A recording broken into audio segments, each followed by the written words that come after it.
Everyone, आज के इस सेगमेंट में आप सभी का स्वागत है। आशा करता हूं आप सभी स्वस्थ होंगे। आप सभी जानते हैं कि कोरोना काल चल रहा है और इस समय में आप सभी को सावधानी रखना बहुत ही ज़रूरी है। आपने सुना होगा कि कोरोना काल के तहत एक धारा बहुत ही प्रचलन में रही है, धारा 188। तो यह धारा क्या है और इस धारा के अंतर्गत कोई व्यक्ति इस धारा में लिप्त पाया जाता है तो ऐसे व्यक्ति पर क्या कानूनी कार्रवाई की जाती है और ऐसे व्यक्ति को कितनी सज़ा का प्रावधान किया गया है।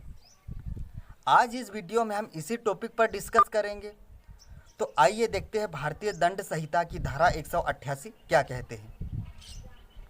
किसी जिले का लोक सेवक या पब्लिक सर्वेंट या आईएएस ऑफिसर को जब किसी स्थिति की, मान लो कोई असामान्य स्थिति से निपटने के लिए कोई विशेष आदेश, जैसे एक जगह इकट्ठा ना होना, जुलूस ना निकालना, किसी कार्य से बचने के लिए या किसी प्रबंधाधीन किसी संपत्ति से बचने के लिए विशेष व्यवस्था की गई है, इस तरीके का लोक सेवक द्वारा आदेश पारित किया जाता है।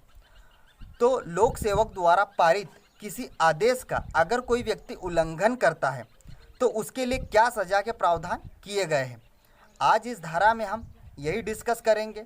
तो आइए देखते हैं भारतीय दंड संहिता की धारा 188 में क्या सज़ा के प्रावधान किए गए हैं। पहला प्रावधान देखते हैं।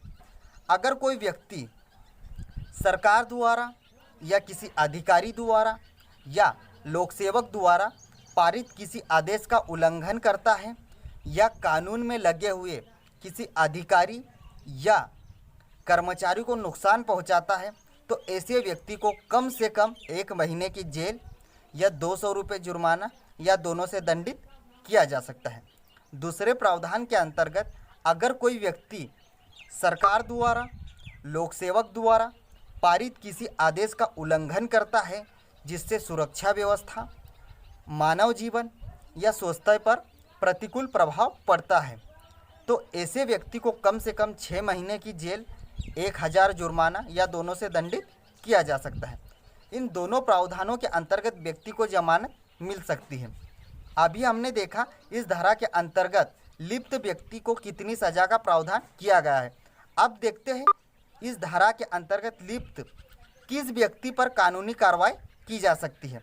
तो इस धारा के अंतर्गत यह जरूरी नहीं है, अगर कोई व्यक्ति ने इस धारा का उल्लंघन किया है या इस नियम को तोड़ा है तो यह जरूरी नहीं है कि वह व्यक्ति किसी व्यक्ति का नुकसान करे या उसके इस कृत्य से किसी को नुकसान हो सकता है। उस व्यक्ति ने नियम को तोड़ा है, उस नियम का उल्लंघन किया है तो ऐसे व्यक्ति पर कानूनी कार्रवाई की जा सकती है। वह व्यक्ति जानता था कि मेरे इस तरीके के कृत्य करने से किसी को नुकसान हो सकता है तो ऐसे व्यक्ति पर कानूनी कार्रवाई की जाएगी।